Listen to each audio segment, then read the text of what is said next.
Hello दोस्तों, welcome to our channel Path Finder for NET JRF. और दोस्तों, जैसा कि आप सभी जानते हैं, इस प्लेटफॉर्म के माध्यम से हम ज्योग्राफी विषय को आरपीएससी फर्स्ट ग्रेड हुआ, नेट जेआरएफ हुआ, असिस्टेंट प्रोफेसर हुआ, पीजीटी हुआ और लैब असिस्टेंट भूगोल, इन सभी जो वैकेंसीज है उसकी प्रिपरेशन के लिए हम इसका प्रयोग है वो करते हैं और एक बेहतरीन मंच बनाने का हमारा ये प्रयास है जिससे आपको बहुत ज्यादा प्रॉफिट हो सके। तो दोस्तों, उसी श्रृंखला में कि नेट जेआरएफ जो भूगोल है, ज्योग्राफी है, उसमें कौन कौन से जो बुक है वो पढ़े जाएं पेपर 2 के लिए, भूगोल के लिए, जिसमें हम बेहतर से बेहतर स्कोर कर पाए। इसी श्रृंखला में हमने एक क्लास है, जो एक सेशन है वो पहले से बना रखा है, जिसमें मैंने बताया था कि जब मेरी जेआरएफ हुई जो कि एमए के साथ ही हुआ था, तो उस सेशन में, उस क्लास में हमने ये बताया था कि किस रिसोर्सेज, कौन कौन से बुक लिस्ट का मैंने प्रयोग किया था जेआरएफ के लिए। तो वो उसका लिंक आपको डिस्क्रिप्शन में मिल जाएगा, आप वहां से जाके देख सकते हैं। साथ ही साथ अब हम इस क्लास में जानेंगे कि यूनिट वाइज अगर आप बुक लेना चाहते हैं तो कौन कौन सी बुक आप सबके लिए बेस्ट है वो रहने वाली है। तो इन सभी के बारे में इस सेशन में हम चर्चा करेंगे दोस्तों। तो चर्चा करें उससे पहले मैं आप सभी को बता दूं, नवरात्र हैं वो चल रहे हैं और नवरात्र के पर पाथ फाइंडर लर्निंग ऐप के जो सभी कोर्सेज हैं उसमें आपको 40% का डिस्काउंट है वो देखने को मिलेगा, जिसमें आप नीट जेआरएफ हुआ, सेट हुआ, आरपीएससी फर्स्ट ग्रेड, स्कूल व्याख्याता, पीजीटी, डीएसएसबी, कॉलेज लेक्चर और लैब असिस्टेंट तक की जो सभी कोर्स हैं उसमें 40% तक का जो डिस्काउंट है वो आपको मिलेगा। अगर हम बात करें रिसर्चर बैच जो कि नीट जेआरएफ के लिए, इस बैच की क्या खासियत है, क्या क्या इसमें होता है, मैं आपको बता दूं। अगर आप रिसर्चर बैच ज्वाइन करते हैं तो आपको एक ही प्लेटफॉर्म पर वो सारी चीजें अवेलेबल रहती है जो नेट जेआरएफ को क्वालिफाई करने के लिए आपको चाहिए। ठीक है, जैसे कि यहाँ पर आपको पेपर 1 जो सभी के लिए कॉमन है और पेपर 2 ज्योग्राफी, दोनों की लाइव और रिकॉर्डेड क्लासेस है वो मिलती है ना। लाइव क्लासेस होती है जो बाद में रिकॉर्ड भी हो जाती है और आप उनको कितनी ही बार देख सकते हैं, आप ऐप पे जाके डेमो भी देख सकते हैं। यहाँ पर आपको ज्योग्राफी की कंप्लीट नोट्स हैं वो आप सभी को हमारे द्वारा प्रोवाइड करवाए जाते हैं। टोटल 17 डेट है वो यहाँ से आपको कोरियर है वो करवा दी जाती है। उसके अलावा इसमें आपको ज्योग्राफी की PYQ बुक है वो भी अवेलेबल होती है। साथ ही साथ पेपर 1 के जो नोट्स हैं वो पीडीएफ फॉर्मेट में अवेलेबल रहते हैं। इसी के अलावा अगर हम बात करें तो टेस्ट सीरीज भी इसमें अवेलेबल है जिसका वीडियो सॉल्यूशन भी करवाया जाता है। वो कुसुम मैम है, वो इंडिया के टेस्ट का सॉल्यूशन है वो करवा रही है। उसके साथ साथ इसमें आपको टेस्ट सीरीज हो गया, पीवाईक्यू हो गया, ये सभी कुछ अवेलेबल रहता है। साथ ही साथ अगर हम बताएं कि इसमें हाँ क्लासेज क्या क्या रहती है, तो ज्योग्राफी की जो क्लास है, ज्योग्राफी की 2 क्लासेज रहती है। पहली क्लास होती है वो 8:30 बजे से 10:30 बजे तक होती है। उसके बाद में पेपर 1 की क्लास होती है आपकी, और पेपर 1 की क्लास आपकी 10:30 बजे से लेकर 12 बजे तक होती है। और उसके बाद आपकी फिर से ज्योग्राफी की सेकंड क्लास आती है जो 12 बजे से लेकर लगभग आपकी 1:30 बजे तक की क्लास है वो चलती है। तो प्रॉपर रूप से डायरेक्ट मतलब पूरा सीक्वेंस फॉर्म में ये कोर्स है वो अवेलेबल रहता है। जो बच्चे दिसंबर 2023 और जून 2024 की प्रिपरेशन कर रहे हैं वो इसके माध्यम से एनरोल कर सकते हैं। साथ ही साथ इसमें इंस्टॉलमेंट का ऑप्शन भी आपके लिए अवेलेबल है। ठीक है, उसके अलावा अगर आप चाहते हैं कि सर हमें सिर्फ क्लास लेनी है ज्योग्राफी की, ना हमें नोट्स लेना है, ना हमें पेपर 1 की क्लासेस, ज्योग्राफी की क्लासेस लेनी है, तो मात्र 2500 रुपए में ये क्लास आपको मिलेगी, जिसमें प्रीवियस ईयर क्वेश्चन पेपर का सॉल्यूशन भी आपको अवेलेबल रहेगा और टेस्ट सीरीज भी रहेगी। पर वो सारी चीजें आपको ज्योग्राफी की ही रहेगी। उसके अलावा अगर आप चाहते हैं कि टेस्ट सीरीज लेना, तो टेस्ट सीरीज हमने एक ही टेस्ट सीरीज बनाई है। ठीक है, इस टेस्ट सीरीज में जो एनरोल करते हैं उन्हें नीट जेआरएफ के लिए भी, सेट एग्जाम के लिए भी, RPSC first grade, assistant professor, सभी की टेस्ट है वो एक ही टेस्ट के माध्यम से अवेलेबल है, यानी एक ही बार प्राइस देना है और इन सभी का जो टेस्ट है वो आपको अवेलेबल रहेगा, टेस्ट सीरीज रहेगी। और वो प्राइस क्या रहेगी आपकी, मात्र 500 रुपए में आपकी ये टेस्ट सीरीज है वो अवेलेबल है। चलिए, तो ये था, और अब हम आते हैं अपने मेन टॉपिक पर कि हमारे जो यूनिट्स हैं किस तरह से बटी हुई है, किस तरह से ज्योग्राफी में हमें जो किताबें हैं वो हमें लेनी चाहिए। तो हम पहली यूनिट पे आते हैं। तो पहली यूनिट हमारी रहती है भू आकृति विज्ञान, दूसरी है जलवायु विज्ञान, तीसरी है समुद्र विज्ञान और चौथी है पर्यावरण भूगोल। इन तीनों को मिलाकर हम बोलते हैं भू आकृति विज्ञान, वो सॉरी भौतिक भूगोल। ठीक है, ज्यादातर आपकी चारों बुक है वो भौतिक भूगोल के नाम से जो बुक आती है उसी में ये चारों यूनिट आपके सम्मिलित रहती है। तो कौन सी बुक सबसे बेस्ट रहेगी? तो देखो, एक है सविंद्र सिंह सर की भौतिक भूगोल, सबसे बेस्ट बुक है ना, सबसे ज्यादा मतलब योगदान जिनका ज्योग्राफी है, अच्छी बुक है।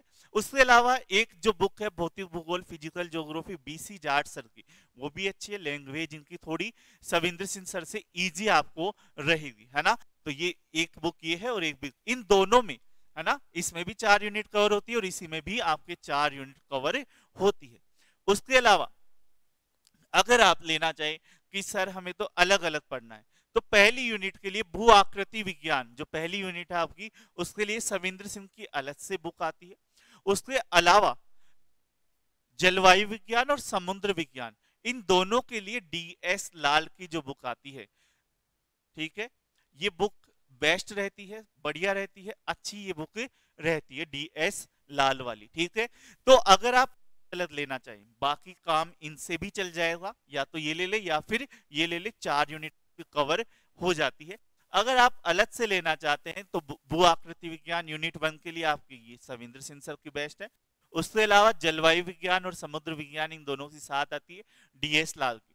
DS लाल की दोनों किताबें अलग अलग भी आती है, तो वो लेना चाहे तो वो भी ले सकते हैं, बाकी 7 वाला सही रहेगा। अगर हम बात करें एनवायरमेंट की, तो जो यूनिट 4 है आपका, तो उस एनवायरमेंट में वाणी प्रकाशन की आती है आपकी पारिस्थितिकी और पर्यावरण। ठीक है, कौन सा प्रकाशन है? वाणी प्रकाशन, ओझा सर वाला, है ना। तो उसकी जो बुक आती है ये S ओझा सर की। ठीक है, तो ये बुक भी आपके अच्छे आती है, पारिस्थितिकी और पर्यावरण। उसके अलावा दृष्टि की पर्यावरण और पारिस्थितिकी, ये भी आपके सही रहेगी। दोनों में से आप जो भी अच्छा प्रीफर करें वो आप ले सकते हैं। ठीक, बाकी ऐसा नहीं सभी ले ले, एक एक ही आपको लेना है। फिर आते हैं हम फिफ्थ यूनिट पर, और फिफ्थ यूनिट 2 भागों में, जनसंख्या भूगोल और आपका अधिवास भूगोल। तो जनसंख्या भूगोल में आपके RC चांदना की जो बुक है जनसंख्या भूगोल, वो आपकी बेस्ट रहती है। ठीक है, उसे आप अच्छे से देख सकते हैं। उसके अलावा अधिवास भूगोल में 2 बुक है आपके, अधिवास भूगोल सेटलमेंट ज्योग्राफी DS मौर्य की आती है, रतन जोशी की भी आती है, नगरीय भूगोल, है ना, सिर्फ नगरीय भूगोल के नाम से आती है, जैसा ये बंसल वाली है नगरीय भूगोल के नाम से आती है, उनका नाम है रतन जोशी, तो आप वो भी ले सकते हैं। या नगरीय भूगोल अर्बन ज्योग्राफी आपका सुरेश चंद्र बंसल है, वो भी ले सकते हैं। दोनों ही बुक है वो अच्छी है, तीनों ही बुक, तीनों में से बेस्ट मेरे हिसाब से DS मौर्य वाली ये सेटलमेंट ज्योग्राफी अधिवास भूगोल आप ले सकते हैं। ठीक है, इसके अलावा आर्थिक भूगोल आता है। आर्थिक भूगोल में देखो कृषि भी आ जाता है आपका, इकोनॉमिक भी आ जाता है, इंडस्ट्रियल भी आ जाता है, बहुत सारी चीजें इसमें मिक्स रहती है। ठीक है, तो नीचे वाले रीजनल भी आ जाता है, पॉलिटिकल भी बहुत बार उसमें ही आपको देखने को मिल जाता है, तो आप ये ले सकते हैं, है ना। इसमें आपका अलग अलग ना होकर एक ही साथ सारी चीजें आ जाती है। तो आर्थिक भूगोल में आपकी सबसे बेस्ट रहेगी BC जाट सर की जो आर्थिक भूगोल है वो। उसके अलावा एक और ये मानव और आर्थिक भूगोल, वो भी BC जाट और राजकुमार गुजर सर की आती है, ये भी बेस्ट बुक है, दोनों ही आपकी अच्छी रहेगी। इसके अलावा कृषि भूगोल में माजिद हुसैन सर का कृषि भूगोल की जो बुक आती है सबसे बेस्ट है। फिर अगर अपन चले औद्योगिक भूगोल में HD मौर्य की इंडस्ट्रियल ज्योग्राफी, ये भी बहुत ही बढ़िया बुक है। परिवहन भूगोल में आपकी HS गर्ग सर की जो परिवहन भूगोल है वो आपकी यहाँ पे बेस्ट रहेगी। ठीक है, HS गर्ग सर की नई आई है ये बुक, है ना। प्रादेशिक भूगोल में रीजनल ज्योग्राफी में प्रादेशिक नियोजन एवं विकास SD मौर्य सर की, इसमें ये ध्यान रखना प्रादेशिक नियोजन में जब आप जाएंगे तो या प्रादेशिक भूगोल से लेंगे तो प्रादेशिक भूगोल से कई बार आपको विश्व और भारत का भूगोल दे देते हैं, महाद्वीपों के बारे में नहीं। डेवलपमेंट वाला प्रादेशिक लेना है, रीजनल डेवलपमेंट, ठीक है।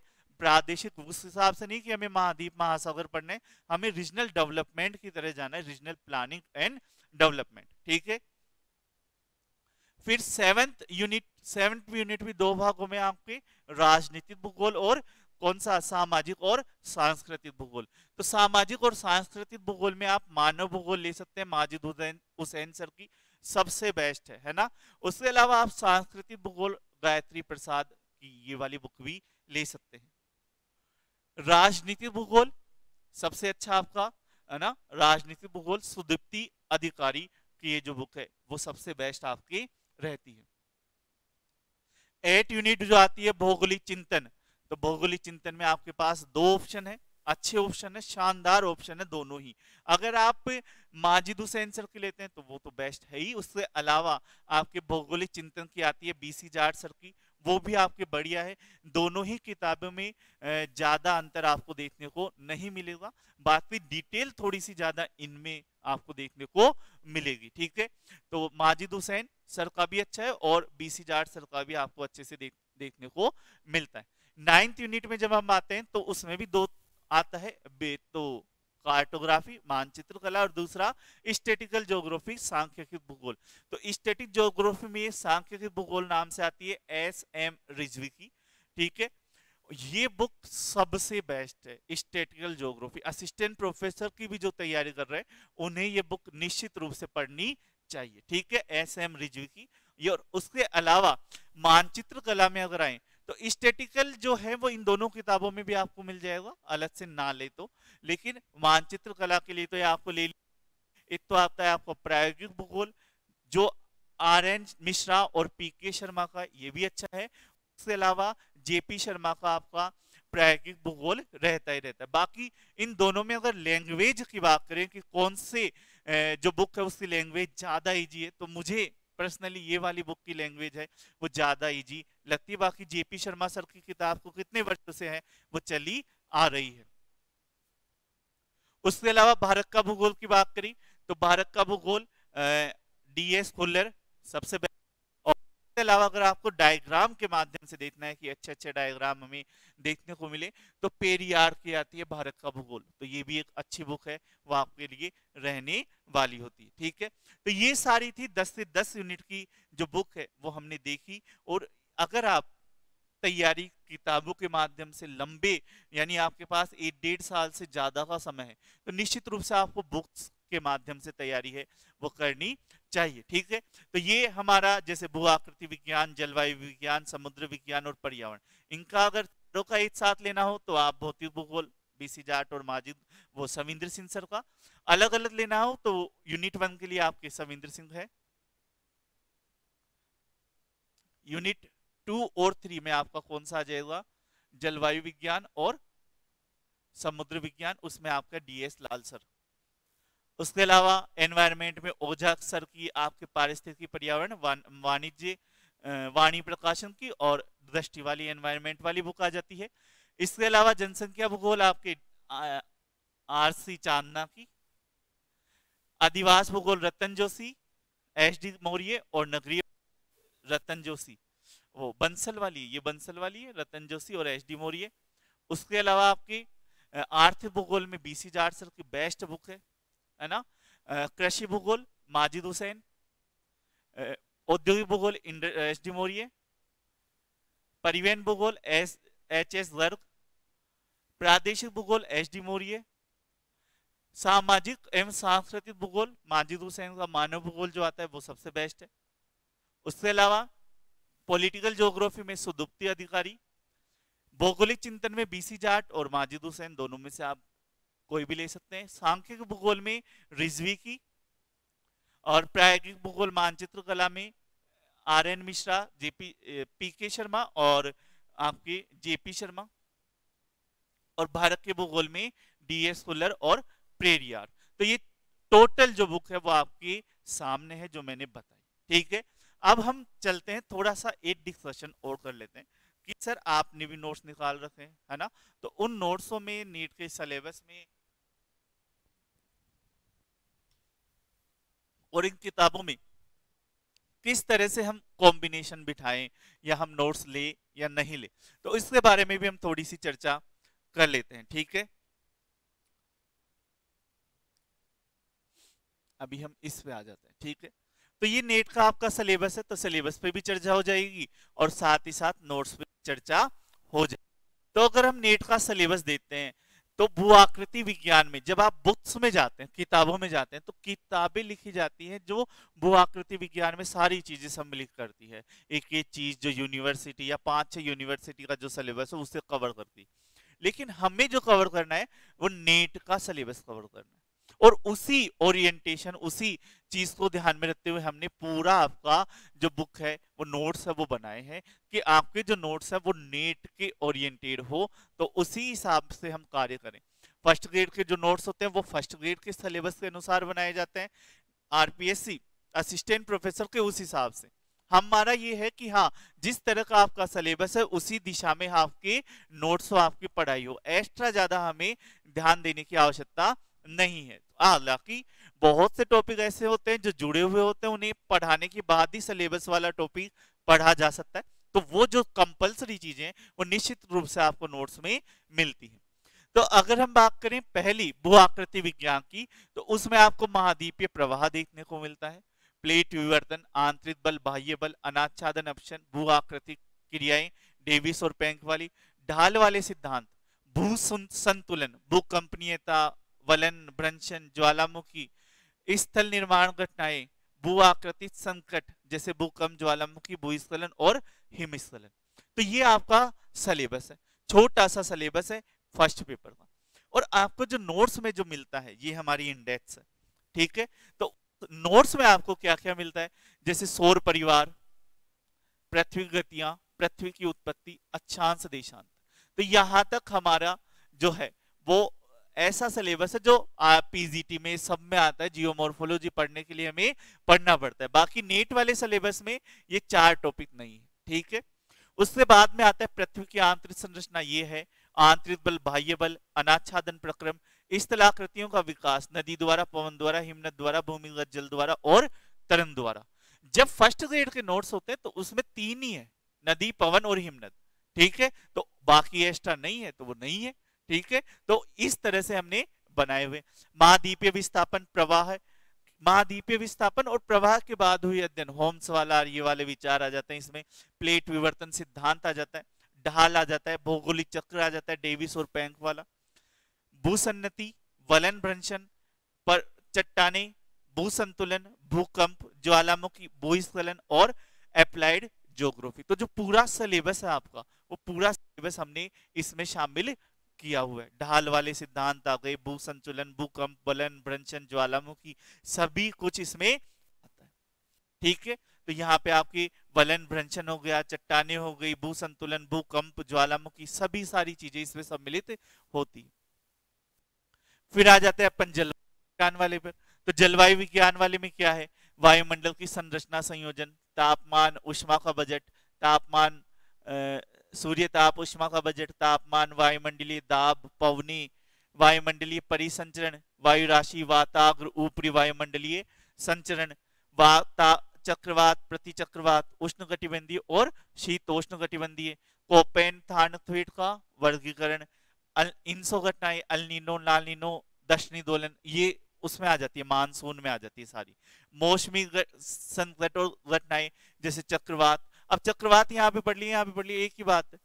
तड़ित झंझा, टोर्नेडो, ओलावृष्टि, उष्ण एवं शीत तरंगी, वृष्टि प्रकोष्ठ, झील प्रकोष्ठ, गोल्फ, तो ये घटनाएं हो गई। जलवायु परिवर्तन, विगत वर्ष में मिला, किस तरह का हुआ, और वैश्विक जलवायु पर मानव का प्रभाव। तो ये सारी यूनिट है वो इसमें हमें देखने को मिलती है। ठीक है, अब हम चले अगर कि हमारा जो इसमें क्या मिलता है आपको, तो वायुमंडल मिलता है, वायुमंडल की संरचना, संगठन सारे आ जाते हैं इसमें वायुमंडल में। फिर सूर्य ताप, उष्मा बजट, उष्मा संतुलन और तापमान, ये हो गया। वायुदाब, वायुमंडलीय परिसंचरण, मानसून, मानसून में आपकी ये सारे टॉपिक आ गए, है ना, इल्निनो, इंसो, लालिनो, और ये सारी घटनाएं, दक्षिणी दोलन, इंसो घटनाएं, ये सारे मानसून में आपके आ जाते हैं। उष्णकटिबंधीय चक्रवात, शीतोष्णकटिबंधीय चक्रवात, जेट स्ट्रीम, है ना, वायुमंडलीय परिसंचरण, त्रिकोशीय परिसंचरण, वायु राशियां हो गया, उसके अलावा स्थिर स्थिर वायु राशि हो गई, वाताग्र हो गई, आर्द्रता, बादल, कोपेंग का जलवायु वर्गीकरण, थॉर्नथेट का, तीव्रता का, व्यवहारिक जलवायु विज्ञान, नगरीय जलवायु और वैश्विक जलवायु परिवर्तन और जलवायु परिवर्तन में मानव की भूमिका। तो ये सारी चीजें सम्मिलित करते हैं। ठीक है, हाँ हाँ, 10 मिनट में दे दूं।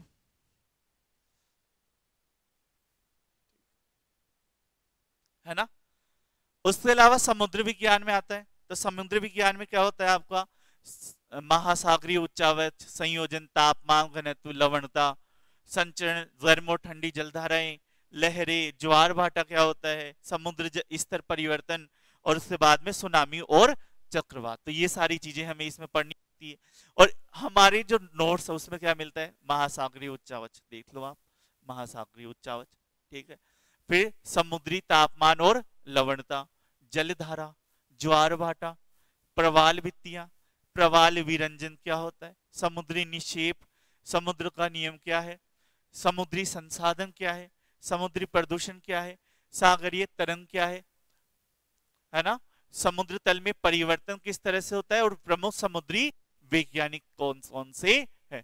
तो जलधाराओं में ठंडी और गर्म दोनों आ जाती। तो इस हमने पूरा जो सिलेबस है ठंडी और गर्म धाराएं, तो वो सिलेबस के अनुसार हमने पूरा कवर किया हुआ है। अगर हम आगे आए पर्यावरण भूगोल, तो इसमें पारिस्थितिकी भूगोल आ जाता है। पारिस्थितिकी क्या होती है ना, विज्ञान क्या होता है, पोषण स्तर क्या है, ऊष्मा स्तर क्या है, चक्र कैसे हैं, भू रासायनिक चक्र, खाद्य, मानव पारिस्थितिक संबंध। तो इन सभी पर हमने अलग से आपका पूरा जो सिस्टम है उस तरह से नोट्स बनाए हैं जिस तरह के आपके नोट्स होने चाहिए, प्रॉपर सभी किताबों से छाटकर और यूनिट वाइज सिलेबस के अनुसार। ठीक, वो पूरी चीजें वो ही मिलती हैं जो आपके सिलेबस में दे रखी है। ठीक है, जैसे पॉल्यूशन हो गया, सारे पॉल्यूशन एक तरह आ गई, इकोटोन क्या है, इकोसिस्टम की विशेषता क्या है, बायोम क्या है, जैव मंडल क्या है, पारिस्थितिकी क्या है, इसके अलावा जैव रासायनिक चक्र कौन कौन से हैं, जैव संचरण प्रेरण क्या है, जैव विविधता, आर्द्र भूमिया, तटीय क्षेत्र, वन्य प्राणी, वन्य जीव, जलवायु परिवर्तन क्या है, वैश्विक तापन क्षमता क्या है, हरितगृह प्रभाव क्या है, भारत सरकार द्वारा कौन कौन से प्रयास किए जा रहे हैं, सतत विकास क्या होता है, ब्लू इकोनॉमी क्या होती है, और मिट्टियां, सोयल, वो भी इसी में आता है। तो सोयल कैसी है, सोयल प्रोफाइल क्या होती है, कैसे कैसे विश्व में डिस्ट्रीब्यूशन हमें देखने को मिलता है। तो ये सारे जो टॉपिक है डिपेंड, मतलब पूरा जो सिलेबस के अनुसार है वो सारा दिया हुआ है। अगर जनसंख्या और अधिवास भूगोल की बात करें तो जनसंख्या अधिवास आपका भारत वाली यूनिट में भी है ना, और हमने नोट्स इस तरह से बनाए हैं कि आप जब जनसंख्या भूगोल पढ़े तो कंप्लीट पढ़े, फिर भारत वाला भी इसी में आ जाता है, अलग से हमें पढ़ने की आवश्यकता नहीं होती, इंडिया के डाटा भी हम यहीं पे पढ़ लेते हैं। ठीक है, फिर इंडिया वाले में हमें भारत का पढ़ने की आवश्यकता नहीं रहती। ठीक है, तो रिपीटेशन नहीं है, बार बार हम जाते नहीं है, अलग अलग चीजों पे देखते। ठीक है, इस तरह से हम जनसंख्या का घनत्व को प्रभावित करने वाले कारक क्या होते हैं, तो जनसंख्या वृद्धि, जनसंख्या क्या है, जनसंख्या वृद्धि दर क्या होती है, जनसंख्या वृद्धि की प्रवृत्ति है, भारत में जनसंख्या वृद्धि क्या है, हमारे में जनसंख्या वृद्धि बढ़, तो भारत वाला भी साथ ही पढ़ लेते हैं। ठीक है, तो इसी पैटर्न पे हमने बनाया हुआ है। जनसंख्या का ग्रामीण नगरीय संगठन विश्व का भी आ जाता है, भारत का भी आ जाता है, साथ ही साथ भारत में साक्षरता की दर क्या है, विश्व भारत, भारत में लिंगानुपात कैसा है, आयु संरचना कैसी है, कार्यशील जनसंख्या क्या है, विकसित और विकासशील देश में जनसंख्या की समस्याएं क्या है, फिर उसके बाद जनसंख्या संबंधी सिद्धांत, सारे सिद्धांत आपके यहीं पर आ जाते हैं, लगभग 10 से ज्यादा सिद्धांत आपको यहाँ पे दिए गए। ठीक है, फिर उसके बाद में विश्व के संसाधन प्रदेश, एक करमेन वाला। ठीक है, उसके बाद में प्रवास क्या होता है, माइग्रेशन। ठीक है, और माइग्रेशन से संबंधित मॉडल, तो वो भी यहीं पर आपके आ जाते हैं, बिल्कुल शॉर्ट में अच्छे से और डिटेल में दिया हुआ रहता है। वैसे ही अगर आप देखोगे तो अधिवास भूगोल में इसी तरह से मिलता है, इकोनॉमिक ज्योग्राफी में आ जाते अपन, ये संसाधन विश्व के औद्योगिक प्रदेश, विश्व के उद्योग, व्यापार, वैश्वीकरण, विकास के संकट, भारत में प्रादेशिक असंतुलन और ऊर्जा संकट का कारण, प्रभाव और समाधान।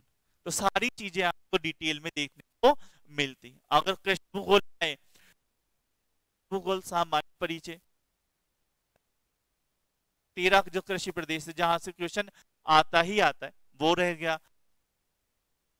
को वाला आ जाता है, कृषि विविध और तकनीक, जलवायु परिवर्तन का कृषि पे क्या प्रभाव पड़ रहा है, कृषि भूमि उपयोग सिद्धांत कौन कौन से हैं, कृषि अवस्थिति के आधुनिक सिद्धांत कौन कौन से हैं, वान थ्योनियन वाला वो, शस्य गहनता क्या होती है, शस्य संयोजन क्या होता है, शस्य प्रतिरूप क्या होता है, शस्य संकेंद्रण, डिटेल में सारी चीजें, शस्य विविधीकरण क्या होता है, डाइवर्सिफिकेशन, इन भी के सिद्धांत भी है और सोल्व करे हुए न्यूमेरिकल के साथ।